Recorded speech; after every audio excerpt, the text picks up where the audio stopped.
예수님께서 하나님 나라와 또 복음을 증거하시면서 사람들에게 비유를 여러 가지 말씀하셨는데, 그 당시 사람들이 쉽게 이해할 수 있는 생활 속의 비유를 많이 말씀하셨습니다. 그래서 하나님과 우리는 어떤 관계냐, 우리가 잘 알고 있는 것처럼 양과 목자의 비유라든지, 오늘 말씀처럼 포도나무와 가지의 비유, 이런 걸 통해서 하나님과 우리 사이가 이렇게 일체가 되고 또 이런 관계를 유지해야만 참된 인생과 구원에 이를 수 있다는 것을 말씀해 주셨습니다. 유대 사회에서는 올리브 나무나 포도나무가 흔한 나무였고요. 이것이 생활에 아주 밀착한 것이었기 때문에 이 말을 하면 사람들이 쉽게 이해할 수가 있었습니다. 포도나무 키워보신 분들 알겠지만 포도나무는 가지가 상당히 무성하게 뻗어나갑니다. 근데 그 포도나무가 있는 가장 중요한 이유는 가지 자체보다도, 나무 자체보다도 그 나무와 가지를 통해서 포도를, 열매를 맺는 거죠. 그 열매를 통해서 과일도 먹고 포도주도 담그고 약재로도 쓰고, 가장 중요한 포인트는 포도나무가 가지를 통해서 열매를 맺는 겁니다. 열매를 맺지 못하면 그 스스로가 행복하지 않은 거죠. 내가 살아가는 존재에 여러 가지 이유가 있는데, 첫 번째 이유를 충족할 때 우리가 자기 삶에 충실하게 되는 것이고, 그것이 많이 팔려서 돈을 벌고 그런 거는 두 번째고, 내가 행복해지는 겁니다. 가지만 무성하고 열매를 맺지 못한다면 절대로 행복할 수가 없습니다. 더 나아가서 예수님은 농부의 심정으로 가지만 무성하고 열매를 맺지 못하면 농부 입장에서는 쓸모가 별로 없기 때문에 거름을 주고 돌볼 필요가 없는 거죠. 그래서 다 잘라가지고 아궁이에 땔감으로 써버릴 수밖에 없다. 좀 섬뜩한 말씀하셨는데, 우리가 하나님의 자녀로서, 가지로서 우리에게 주어진 삶에 풍성한 결실을 맺는 것이 우리 스스로 행복하고 또 우리를 바라보시는 예수님도 기쁘게 하시는 삶이 될 것입니다. 문제는 어떻게 하면 빈 가지가 되지 않고 포도 열매를 풍성히 맺는 견실한 삶을 살아갈 수 있을까? 오늘 제가 15장 7절에 초점을 맞추었습니다. 너희가 내 안에 거하고 내 말이 너희 안에 거하면 무엇이든지 원하는 대로 구하라. 그리하면 이루리라. 우리의 삶에 있어서 하나님께서 약속하시기를 우리가 원하는 것이 있으면 구하라는 겁니다. 구하면 그것을 하나님께서 이루어 주셔서 우리의 삶이 풍성한 결실을 맺게 될 것이다. 정말 행복한 말씀이고 복된 말씀이죠. 이것이 어떻게 가능하냐? 조건이 있었습니다. 너희가 내 안에 거하고 내 말이 너희 안에 거하면, 우리가 주님 안에서 살고 주님의 말씀이 우리 안에 머물러 있으면, 그러면 예수님께서 우리가 원하는 것을 구할 때 다 들어주신다는 놀라운 약속을 해주신 겁니다. 우리가 주님 안에 거한다는 건 어떻게 거하면 될까요? 주님이 어디 계시면 그 옆에 가면 되는데, 사실 이 말씀은 우리가 주님의 안에 거한다는 것과 주님의 말씀이 우리 안에 거한다는 것하고 같은 의미 같아요. 주님의 말씀이 우리 안에 머물러 계시면 우리가 주님 안에 머무는 것과 같다, 그렇게 생각이 듭니다. 그래서 우리는 하나님의 말씀이, 주님의 말씀이 어떻게 내 속에 들어와서 머물러 계시도록 하느냐, 잃어버리지 않고 머물러 계실 수 있게 하느냐가 핵심이에요. 그러면 하나님께서 우리가 간구하고 원하는 모든 것들을 들어서 응답해 주실 것이다. 그 말씀이, 예수님의 말씀이 내 생각을 주장하고, 예수님의 말씀이 내 언어가 되고, 예수님의 말씀이 내 행위에 절대적인 영향을 미쳐서 어느 순간 예수님의 말씀이 내가 되고 내가 예수님의 말씀이 되고 하나가 될 수 있는 그런 어떤 거룩한 경지에 이르게 되었을 때, 그때 우리는 신실한 신앙이 될 수 있다. 주님의 말씀이 내 인생의 의미가 되고 주님의 말씀이 내가 살아가는 목적이 되고 내가 존재하는 이유가 될 때, 그때 하나님과 우리가 하나가 될 수 있는 것이고, 나무에 든든히 붙어 서 있는 포도나무 가지처럼 일체가 되어서 생명의 하나님이 우리의 삶에 풍성한 결실을 맺게 해 주신다는 겁니다. 기독교는 이 점에서 하나님의 말씀이 대단히 중요해요. 우리가 잘 알고 있는 시인 윤동주가 있습니다. 윤동주는 1940년대에 일본으로 유학을 가서 공부하면서 시를 썼고, 그 전에 써놓은 시들을 출판을 어렵게 나중에 했습니다. 42년도 정도에 쓴 시, 쉽게 쓰여진 시라는 것이 있는데, 이 시가 많은 사람들에게 공감을 불러일으켰습니다. 45년도에 우리가 해방이 되었으니까 사실 42년도면은 우리가 한 2, 3년만 참으면 해방이 되고 일제로부터 벗어날 때라고 생각하지만, 그것은 역사가 지난 다음이고요. 저 당시에는 언제 해방이 될지, 언제 자유가 이루어질지 전혀 알 수 없는 암담하고 처절한 상황이었습니다. 우리 쉽게 쓰여진 시를 한번 낭송을 한번 해보겠습니다. 쉽게 쓰여진 시, 윤동주. 창밖에 밤비가 속살거려 육첩방은 남의 나라. 시인이란 슬픈 천명인 줄 알면서도 한 줄 시를 적어볼까. 땀내와 사랑내 포근히 품긴 보내주신 학비 봉투를 받아 대학 노트를 끼고 늙은 교수의 강의 들으러 간다. 생각해보면 어린 때 동물을 하나, 둘, 죄다 잃어버리고 나는 무얼 바라 나는 다만 홀로 침전하는 것일까. 인생은 살기 어렵다는데 시가 이렇게 쉽게 쓰여지는 것은 부끄러운 일이다. 육첩방은 남의 나라. 창밖에 밤비가 속살거리는데 등불을 밝혀 어둠을 조금 내몰고 시대처럼 올 아침을 기다리는 최후의 나. 나는 나에게 작은 손을 내밀어 눈물과 위안으로 잡는 최초의 악수.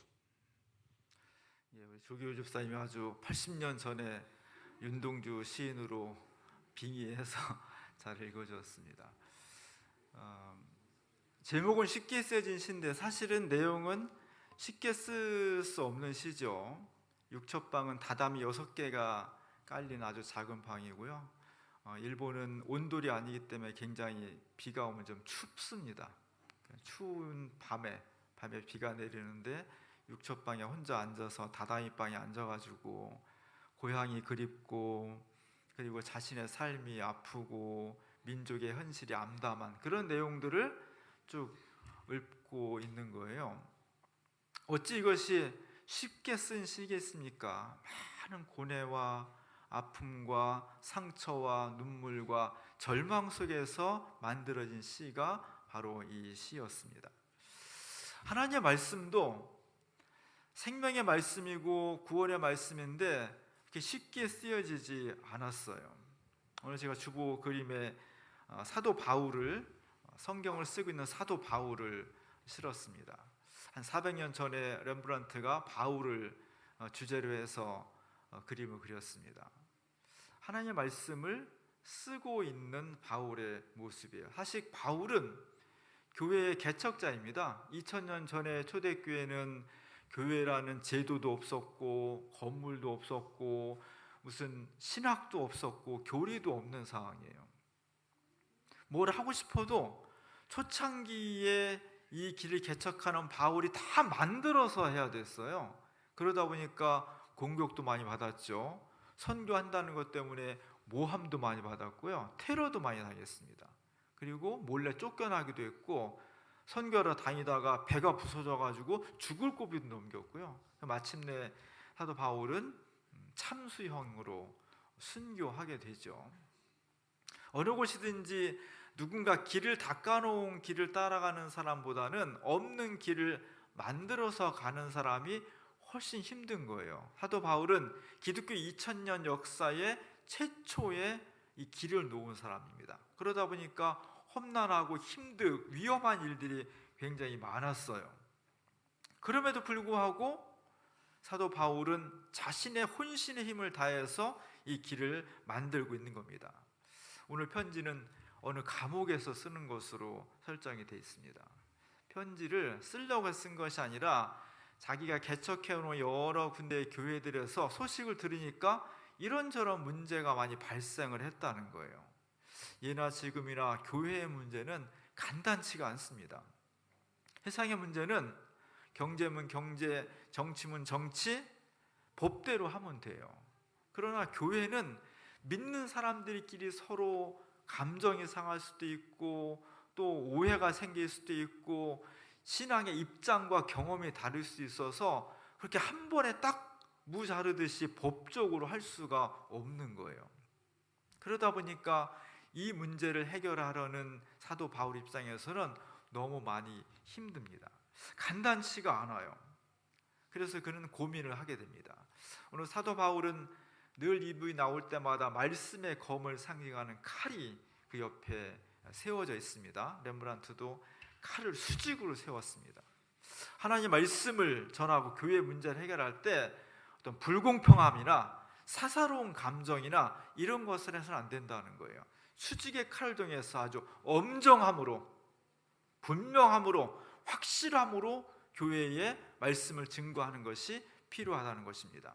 그것 때문에 사도 바울은 많이 고민하고 힘든 거예요. 이 그림에서는 왼쪽에서부터 빛이 들어옵니다. 화가는 바울의 얼굴, 그리고 손, 그리고 그가 써야 될 책상 위에다가 빛을 집중해서 배치를 했습니다. 이게 중요하다는 거예요. 이 글을 쓰고 있는 바울, 그리고 그가 쓰는 손과 펜, 그리고 책상 위에서 놓여져 있는 글씨, 이 종이 위에 글 쓰는 것, 그것을 통해서 구원의 말씀이 만들어지는 겁니다. 펜은 사실은 지금같이 멋진 만년필이 아니라 어느 큰 새에 깃털을 뽑아서 쓰고 잉크를 찍어서 쓰겠죠. 목물을 찍어서. 화려하지도 않고요, 새 것도 아니에요. 쓰고 그냥 낡은 깃털 하나 뽑아가지고 쓰는 겁니다.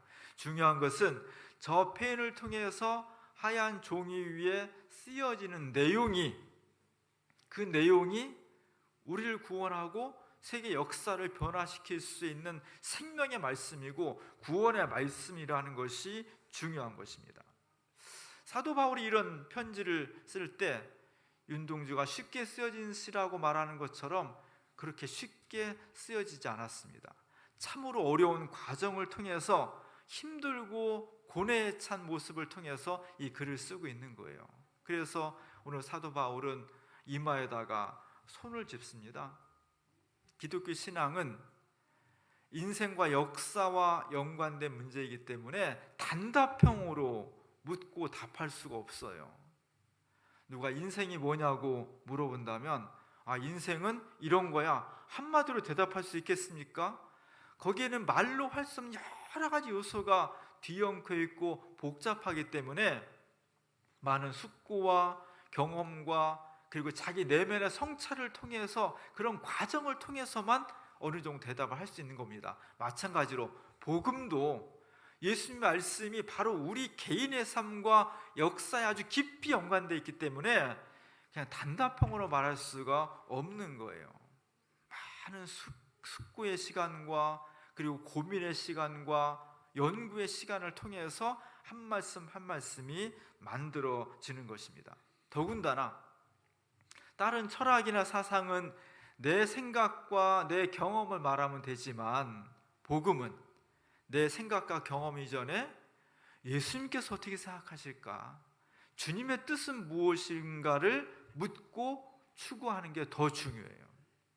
우리가 기독교로 산다는 것은 어떤 일을 만나든지 간에 이 일 속에 하나님께서 어떤 뜻을 담아두신 걸까? 내 생각은 이런데 하나님의 뜻은 어떠실까? 여기에 초점을 맞추는 거예요. 그래서 우리가 하나님께 주님의 뜻이 무엇입니까? 라고 물었을 때 그거는 이거다라고 탁 말씀해 주시면 너무 쉬운데 잘 그러지 않죠. 그렇기 때문에 오늘 사도 바울이 여러 교회에서 발생하는 문제를 어떻게 대응해야 될지를 할 때 고민이 깊어지는 겁니다. 이런 과정을 통해서 편지가 쓰여졌기 때문에 사도 바울의 서신들은 어렵게 쓰여진 서신이에요. 처음부터 성경을 쓰자 그렇게 해서 쓰여진 성경이 아니라 여러 사람들과 교회에 발생한 문제를 정말 진지하게 고민하고 생각하고 기도하면서 서신을 썼을 때 후대 사람들이 그것을 읽어보니까 너무 은혜가 되고 너무 감동적이고 신앙생활에 유익하다고 많은 사람들이 이구동성으로 고백하게 되니까 이것은 정말 그냥 서신이 아니라 그냥 편지가 아니라 거룩한 편지야, 거룩한 글이야, 이렇게 공감하면서 성경으로 들어올 수 있게 되었습니다. 우리가 성경을 읽을 때 하나님의 마음으로, 예수님은 정말 이 말씀을 통해 내게 어떤 것을 말씀하고 있을까라는 깊은 관점을 가지고 읽는 것이 대단히 중요합니다. 오늘 예수님께서 어떻게 하면 우리가 진정한 신앙에 이를 수 있을까? 주님의 말씀이 우리에게 머물 수 있도록 해야 된다는 굉장히 중요한 말씀을 해주셨어요. 기독교에서는 말씀을 굉장히 중요하게 생각합니다. 말이 행동과 실천과 반대되는 말뿐인 이런 의미가 아니라 기독교의 말씀은 하나님께서 천지를 창조하실 때 말씀으로 창조를 하셔요. 그 말씀은 그냥 말이 아니라 없는 것을 있게 하는 것, 그리고 역사를 추동하는 것, 사람을 변화시키는 것, 그리고 하나님께서 이 땅의 사람들에게 당신의 뜻을 전할 때 예언자들을 불러일으켜가지고 그 예언자들에게 하나님의 말씀을 맡겼습니다. 예언자는 미래의 일을 말한다는 그런 뜻도 있지만 정확하게는 대언자예요. 하나님의 말씀을 대신 이 땅의 사람들에게 전하는 사람. 그래서 하나님은 말씀으로 세상을 창조하고 말씀으로 사람을 변화시키고 말씀으로 역사를 추동하고 말씀으로 당신의 뜻을 이 땅에 표시를 해주는 겁니다. 그래서 말씀은 그냥 말이 아니라 우리를 구원해 주는 말씀이에요. 그래서 요한복음에서는 이렇게까지 또 더 강조를 합니다. 예수님은 누구냐?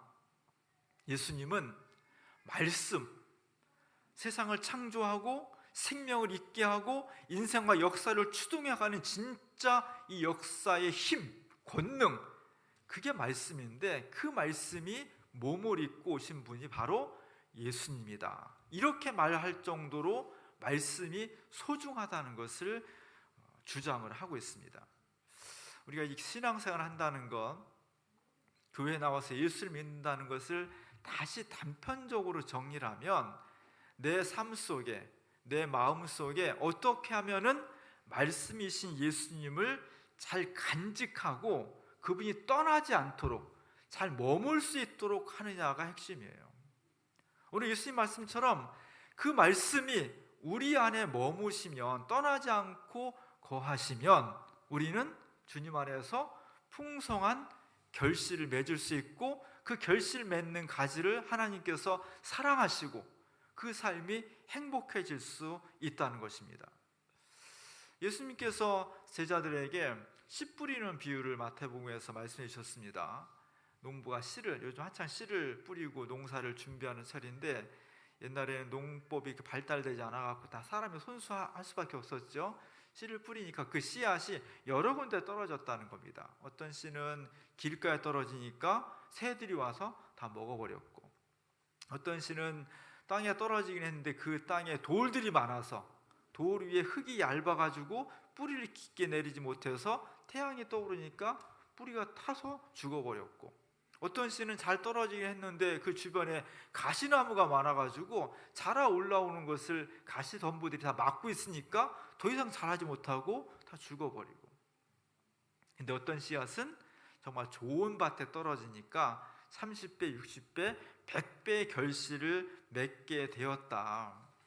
중요한 것은 우리가 하나님의 말씀을 듣고 그것을 잃어버리지 않고 어떻게 삶을 다하는 그 순간까지 간직해서 하나님의 말씀이, 하나님이, 예수 그리스도가 말씀이신 주님이 내 속에 머물게 하느냐가 가장 중요한 거예요. 이것이 요즘은 더욱더 중요하게 됐습니다. 왜냐하면 옛날에 비해서 지금은 말씀을 간직하고 말씀에 집중하기가 훨씬 어려운 시대를 살아가고 있기 때문이에요. 요즘은 볼 게 너무 많습니다. 그래서 전철 같은 데 가보면 전부 다 핸드폰만 보고 있잖아요. 뭐 누구하고 얘기도 안 하고요, 그냥 약속한 듯이 그냥 다 핸드폰만 보고 있고, 유튜브 같은 거 보면 그냥 하루 종일도 볼 수 있을 것 같아요. 그리고 얼마나 똑똑한지 내가 뭐 하나 클릭하면 그다음에 알아서 거기에 연관된 것들, 내가 좋아하는 만한 것들을 자동적으로 계속 생성을 해줘요. 옛날 같으면 그런 게 잘 안 돼 있기 때문에 TV나 게임이나 유튜브 이런 게 없었기 때문에 특정한 장소에 특정한 시간에서 가서만 봐야 되니까, 그렇지 않은 시간에는 좀 생각도 하고 사람도 만나고 또 책도 좀 보고 이러면서 자기를 성찰할 수 있는 기회가 많았었는데, 지금은 그런 게 거의 사라져 가고 있습니다. 우리의 영혼을 뺏어갈 수 있는 요소가 너무나 많은 거예요.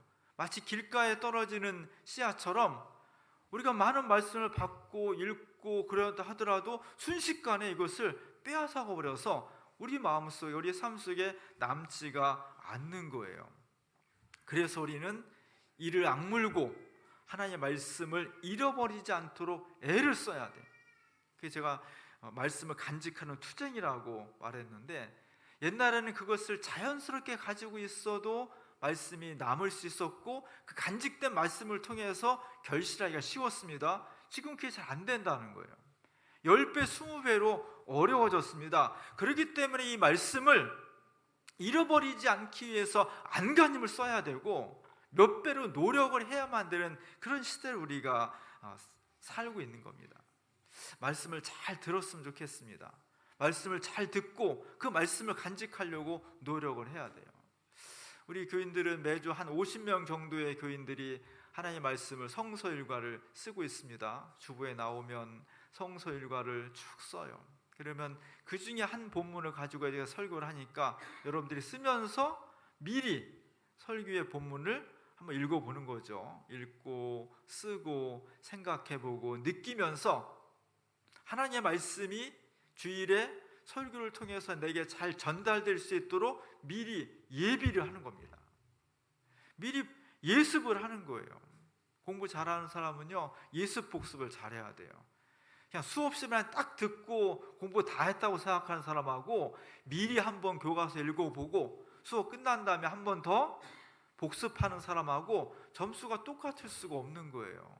우리가 하나님의 말씀을 간직하는 것도 미리 한번 읽어보고 온 사람과 또 설교 끝나고 나서 나중에 복습이 하는 사람과 똑같을 수가 없는 거예요. 그런 노력을 하지 않으면 우리 하나님 말씀을 제대로 간직할 수가 없습니다. 매주마다 예배 시간에 설교를 목회자가 해요. 성경은 보통 2000년 전에서 3000년 전이라는 긴 시간, 오래 전에 우리가 전혀 다른 언어와 문화로 쓰여진 것이기 때문에 우리 시대의 언어로, 지금의 언어로 다시 재해석을 해줘야 돼요. 이게 쉽지 않습니다. 되게 어렵습니다. 그래서 이 말씀을 잘 들어야 돼. 제가 지난 주일에 부활에 대한 설교를 했는데 참 제가 어려운 설교를 했어요. 그래서 여러분이 지난주 설교는 다시 한번 봤으면 좋겠습니다. 제가 원고를 다 작성하고 이렇게 블로그에 올려놓는데, 원고를 다 작성하고 올라올 때는 제가 메모를 가지고 올라와요. 그래서 한 20-30% 정도는 원고를 써놓고도 말하지 않은 것들이 있어요. 그래서 여러분들이 주일 지나고 한 수요일쯤 해가지고 한번 제가 매주 올리잖아요. 그러면 블로그에 들어와서 원고를 한번 읽는 게 필요해요. 수요일 정도 되면은 이제 주일날 받았던 느낌과 감동들, 또 은혜 받은 것들이 다 색이 바라고 사라질 때쯤이 되는 거예요. 그때 한번 원고를 다시 읽으면서 되짚어보고 그 은혜를 다시 회복하려는 노력들이 해야만 대단히 중요해요. 이런 과정을 통해서 하나님께서 우리에게 주신 하나님의 생명의 말씀이 도망가지 않고 유실되지 않고 우리 삶에 남아서 나를 형성할 수 있는 중요한 계기가 되는 겁니다. 하나님의 말씀을 듣고 하나님의 말씀을 읽고 하나님의 말씀을 쓴다고 해도 내 삶과 나라는 존재와 결합되지 않고 겉돌아 버리면 열매를 맺기가 어렵습니다. 하나님의 말씀이 내 속에서 나와 일치가 돼야 돼. 그러려면 많이 생각해야 됩니다. 오늘 말씀 성경 본문과 제 설교를 자꾸 생각해야 돼. 이것이 무슨 뜻일까? 이것이 내가 어떻게 실천할 수 있을까? 이런 생각의 과정을 통해서 무르익어야 돼요. 생짜로 있는 것이 아니라 내 속에서 소화가 돼야 돼. 우리가 밥을 먹으면 위 속에서 그냥 있는 게 아니잖아요. 이것이 씹어지고 소화 효소가 나와서 소화를 해서 분해해서 내 몸속으로 세포 속으로 전달하잖아요. 그래서 음식과 내가 하나가 되는 거잖아요. 마찬가지로 하나님의 말씀이 내 속에서 소화가 될 수 있도록 생각해야 되고요, 말해야 되고요, 그리고 하나님의 말씀은 실천을 해야 돼요. 이것들이 다 어우러질 때 하나님의 말씀이 내 속에서 나랑 동떨어진 존재가 아니라 나와 뗄래야 뗄 수 없는 하나의 세포 속의 음식으로 남게 되는 겁니다. 이 과정이 계속해서 유지될 수 있을 때 하나님의 말씀이 내 속에서 하나가 될 수 있고 주님의 말씀과 내가 굳게 연결이 될 수 있는 것입니다. 신앙생활 열심히 하는 사람들은 하나님의 말씀이 꿀송이처럼 달다고 그래요. 달고 오묘한 하나님의 말씀이 정말 신비롭습니다. 이런 고백을 합니다. 그러려면 하나님의 말씀은 시험 공부하듯이 공부하는 것이 아니라 은혜를 받아야 돼. 은혜는 뭐냐면 하나님의 말씀이 정말 맞습니다. 하나님의 말씀이 감동이 됩니다. 하나님의 말씀이 공감이 됩니다. 그것은 예수 그리스도 우리 안에 오신 하나님이시고 그 말씀을 통해서 우리를 구원하시는 사랑의 음성이라는 것을 받아들일 수 있을 때 이 공감이 일어나는 겁니다. 말씀이 머물면 행복해져요. 하나님 말씀이 우리 안에 도망가지 않고 잃어버리지 않고 우리 안에 머물고 있으면 오늘 예수님 말씀처럼 우리가 그 말씀 안에 거하고 그 말씀이 우리 안에 거하시면 무엇이든지 우리가 원하는 것들을 주님께서 응답해 주신다고 했습니다. 이 말씀이 우리의 것이 될 수 있게 원합니다. 우리의 생각, 우리의 언어, 우리의 행동, 손과 발에 그리스도의 말씀이 마치 효소처럼 다 번져 있어서 이제는 내가 사는 것이 아니고 내 안에 계신 예수 그리스도가 나를 통해서 산다는 그런 어떤 느낌과 고백이 될 수 있도록 할 때 우린 진짜 포도나무이신 예수님 앞에 하나로 연결되어 있는 가지가 되는 것이고, 그럴 때 예수 그리스도의 생명을 충분히 공급받아서 아름답고 행복한 결실을 이룰 수가 있다는 것입니다. 그러면 하나님의 영광을 받으시고 우리는 진짜 행복한 삶을 살 수 있다는 것입니다. 이 놀라운 행복이 하나님의 말씀을 잘 간직함으로써 하나님이 기뻐하시고 우리가 행복할 수 있는 인생을 살 수 있기를 주님의 이름으로 간절히 축원합니다. 기도하겠습니다. 주님의 구원의 말씀, 창조의 말씀, 생명의 말씀이 우리 안에 영원토록 머무시기를 원합니다. 세상이 어지럽고 우리도 믿음이 연약해서 자칫 잘못하면 받은 말씀을 잃어버리기 쉽습니다. 뜨겁게 노력하게 하시고 열심히 간직하려고 애쓰는 저희들을 통해서 하나님의 말씀과 우리가 분리되지 않고 하나가 되어서 이 세상 사는 동안 주님 안에서 풍성한 결실을 맺을 수 있도록 은혜를 베풀어 주옵소서. 예수님의 이름으로 간절히 기도합니다.